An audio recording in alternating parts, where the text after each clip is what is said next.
Vous vous souvenez de la colle Cléopâtre, cette petite colle en pot là avec un espèce de petit pinceau là qui sentait super bon l'amande? À votre avis, elle était comestible ou pas?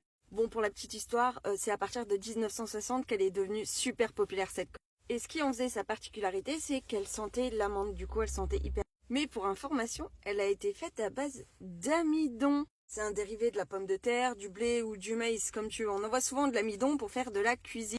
Et ouais, tu l'as compris, comme l'amidon, c'était une substance à la base qui était utilisée dans la cuisine, et ben c'était comestible. Attention, on parle pas de se manger des cuillères et des cuillères de colle Cléopâtre. Mais dans tous les cas, si tu l'as ingérée, et ben elle était inoffensive. Et oui, contrairement aux colles industrielles, il n'y avait pas à l'intérieur de solvants toxiques. Et si tu te poses la question de pourquoi l'odeur était aussi forte, eh ben c'était surtout pour être rassurant envers les enfants, parce que l'amande, c'est vrai que ça a un petit côté, ça sent l'enfance. Du coup, le but c'était pas de la manger, mais que l'odeur soit forte.